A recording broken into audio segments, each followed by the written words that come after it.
Então bradei: ó homem miserável! Aí senti que alguém invisível segurou-me do outro lado, puxando-me para o alto do morro. Na metade do caminho, olhei para trás e vi alguém vindo após mim, veloz como uma águia. Este alcançou-me onde fica o caramanchão. Cristão, foi aí que me sentei para descansar e peguei no sono e perdi do peito este precioso livro. Fiel, não é estranho? Mas ouça o restante da minha história. Tão logo meu perseguidor alcançou-me, deixou escapar algumas palavras e desferiu-me um soco terrível.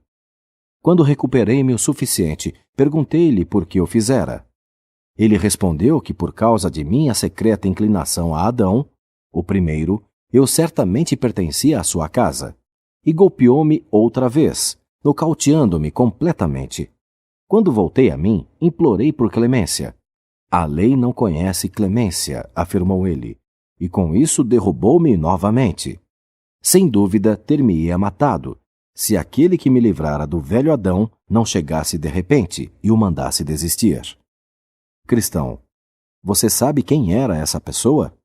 Fiel. No começo eu não sabia, mas quando ele passou, vi cicatrizes em suas mãos e pés, e soube que era o nosso Senhor. Cristão.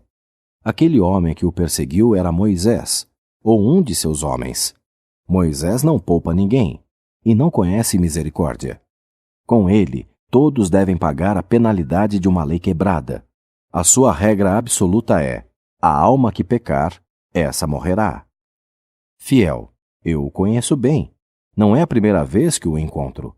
Certa feita, ele me disse que queimaria a minha casa sobre a minha cabeça se eu ficasse lá. Cristão. Mudando de assunto, você viu a grande casa no topo do morro, um pouco acima de onde Moisés o alcançou? Fiel. Sim, e os leões também, em frente à casa. Mas achei que os leões estivessem dormindo, porque era cerca do meio-dia. Eu ainda tinha muitas horas de claridade, então passei pelo porteiro e desci o morro. Cristão. Sim, o porteiro me disse que viu você passar. Aqueles leões estavam acorrentados. Eu gostaria que você tivesse parado na casa, ao menos por um dia. Eles o teriam recebido alegremente. A hospitalidade e a amizade deles são maravilhosas. Eles ter-lhe-iam mostrado umas coisas de que você jamais se esqueceria. Mas diga-me, por favor, encontrou alguém no Vale da Humildade? Fiel relata seu encontro com um descontente. Fiel. Sim, encontrei um certo descontente que tentou persuadir-me a voltar com ele. Disse que no vale não havia honra e que lá era o lugar para se perder toda a autoconfiança, bem como a confiança e o respeito dos parentes e amigos, que o senhor orgulho, o senhor arrogância, o egoísta, o glória do mundo e outros não teriam nada mais a fazer comigo depois que eu houvesse estado no Vale da Humildade. Eles acham, comentou ele, que nenhuma pessoa sábia e com respeito próprio iria para lá. Cristão. E o que você lhe respondeu? Fiel. Admiti que aqueles a quem ele mencionara podiam, num certo sentido, reivindicar parentesco comigo. De fato, eram relacionados a mim, na carne, mas que desde que eu me tornara um peregrino, todos repudiaram-me e eu também os rejeitara.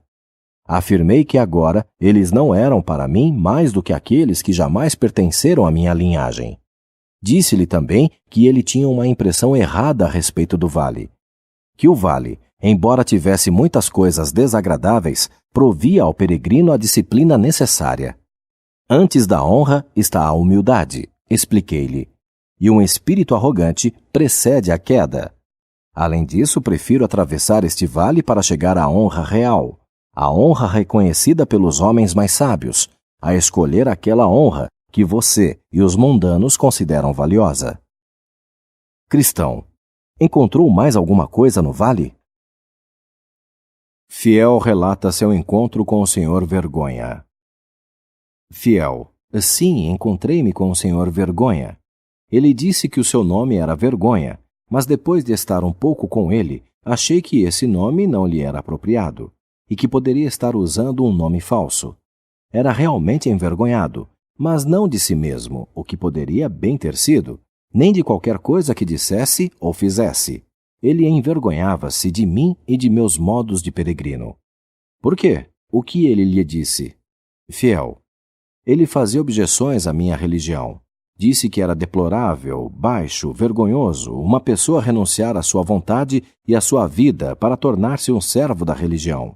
Que uma consciência sensível era uma fraqueza efeminada, e que tomar cuidado com as palavras, a atitude e a conduta, prendendo-se a regras que destruíam a liberdade, a qual todas as pessoas valentes destes tempos estão acostumadas, faria da pessoa o ridículo e o alvo de riso da sociedade atual. Ele frisou que não foram muitos os sábios, nem muitos os nobres, nem muitos os grandes homens de nossa época, que se tornaram totalmente peregrinos. Disse que os peregrinos eram, na maior parte, os infelizes, os ignorantes e os de baixa renda, que aqueles da alta classe que se declararam a favor do estilo peregrino tinham interesses particulares, faziam-no por lucro ou razões egoístas. Ele tentou deixar-me envergonhado de muitas coisas nas quais os peregrinos acreditam ou praticam. Asseverou que era uma vergonha um homem sentar-se chorando e lamentando sob um sermão, e então voltar para sua casa suspirando, que era uma vergonha pedir perdão ao próximo por faltas triviais, ou fazer restrições por injustiças cometidas. Cristão. E o que você lhe disse? Fiel. A princípio, eu mal sabia o que dizer. Senti o sangue subir-me ao rosto. Talvez estivesse com vergonha de mim mesmo por não ter pronta uma boa resposta. Graças a Deus, porém, lembrei-me finalmente das palavras do Mestre. O que entre os homens é elevado, perante Deus, é abominação. Então eu lhe disse: vergonha, você me diz o que os homens são e o que eles farão, mas não me diz nada sobre Deus. No dia do julgamento, não serei inquirido acerca do que os homens pensavam de mim, nem serei julgado pelo que você e o mundo pensam. Serei julgado pela palavra de Deus. O que Deus diz é melhor, ainda que o mundo todo seja contra. Sabendo então que Deus escolheu este caminho para os homens e que Ele deseja uma consciência sensível, e sabendo que aqueles que se acham dispostos a tornar-se tolos aos olhos do mundo, por amor a Deus, são os mais sábios, e que o pobre que ama a Cristo é mais rico que aquele que o rejeita. Ainda que seja o maior deste mundo, vá embora e deixe-me a sós. Você é um inimigo da minha salvação. O Senhor afirma: se alguém envergonhar-se de mim e da minha palavra, envergonhar-me-ei dele quando eu estiver na glória do meu Pai. Se eu acolher você, um inimigo de minha alma e de Jesus Cristo, contra a soberana vontade do meu Senhor, como poderei fitá-lo no dia da sua volta e como poderei esperar as suas bênçãos? Mas descobri que vergonha era um vilão audacioso e persistente. Não era alguém de quem se pudesse livrar facilmente. Ele continuou a seguir-me, sussurrando-me aos ouvidos: volta e meia, a minha insinceridade, os meus erros e todas as imperfeições de um peregrino. Finalmente eu disse-lhe que poderia calar-se, que ele mesmo era um hipócrita, que eu gloriava-me em minhas fraquezas e que toda a sua conversa era em vão. Por fim, deixei-o atrás e comecei a cantar. Tentações vindas a um peregrino, se ele atendeu à chamada do céu, de todos os lodos atacam-lhe a carne. Elas vêm e tornam a vir. Elas dominariam um homem e o destruiriam completamente se o pudessem. Então, peregrino, guarde-se contra o pecado, e em teu Deus poderoso seja forte. Cristão, alegra-me que você tenha resistido tão bem a esse vilão. Concordo plenamente com você que ele tem um nome errado, porque é audacioso ao seguir-nos pelas ruas e tentar deixar-nos envergonhados perante os homens. Isto é, envergonhar-nos do que é bom. Ele não faria isto se não fosse tão imprudente. Mas vamos resisti-lo, porque não obstante toda a sua aparente bravura, ele é na realidade o chefe dos tolos. Os sábios herdarão honra, escreveu Salomão, mas os loucos tomam sobre si vergonha. Fiel. Sim, penso que deveríamos clamar àquele que nos teria feito destemidos para a verdade, a fim de que nos ajudasse contra esse impostor, o Senhor Vergonha, e assim estaríamos livres de sua presença e influência. Contudo, devemos ser cuidadosos para não ofender humildade, o nosso bom amigo e ajudador.